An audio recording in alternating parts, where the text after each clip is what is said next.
Au fond, vous êtes en train d'aborder un des phénomènes qui, pour moi, est producteur aussi d'antisémitisme, c'est quand on parle d'Israël en tant qu'exception.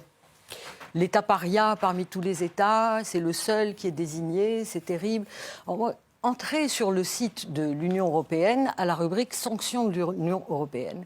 Il y a des dizaines de pays du monde qui sont sanctionnés par l'Union européenne avec des sanctions très diverses, des sanctions militaires, des sanctions financières, des sanctions économiques, etc. Alors là, pour le coup, il manque quelqu'un. Israël n'est pas sanctionné du tout par l'Union européenne. Là, par exemple, on a une forme d'exceptionnalité qu'on pourrait vous renvoyer. Donc, je crois qu'il faut aussi raison garder. Je comprends que on puisse être, quand on est juif, persuadé que la souveraineté nationale juive, unique, est quelque chose de fondamental. Les Juifs ont une histoire et je la connais. Il se trouve que je suis juive aussi, donc je sais que si j'ose dire, si j'ai juste envie d'évoquer mon père, je sais ce que ça signifiait pour mon père, le fait qu'il y ait quelque part dans le monde un État juif.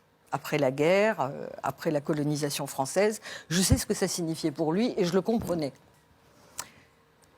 Pour moi, cette compréhension-là, elle s'arrête au moment où, pour réaliser ce projet national, qui peut être légitime après tout, sur un État, sur un territoire vide d'habitants, on peut dire, là, voilà, c'est vide, ça appartient à personne, on va faire ce qu'on veut. C'est un choix.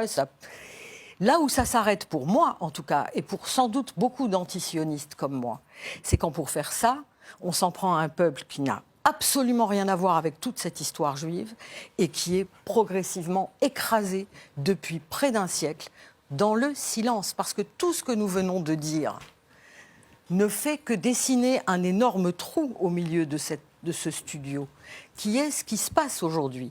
Comment expliquer qu'il y a 7000 prisonniers dans les prisons israéliennes, dont des enfants, qu'il y a des tortures pratiquées? Comment expliquer qu'1,5 million de personnes vivent à Gaza, sous blocus, sous un siège scandaleux, avec, écoutez, j'ai à côté de moi MSF, monsieur MSF, avec aujourd'hui une eau qui n'est plus potable, avec... Je confirme, les conditions de vie à Gaza sont littéralement infernales. Tout ça, il ne faut pas en parler. Donc, on va parler d'antisémitisme et d'antisionisme. C'est une stratégie. C'est une stratégie et nous en avons toutes les preuves, vous et moi. Quand je dis nous, c'est pas nous les militants. C'est qui veut lire et qui veut le savoir, le sait.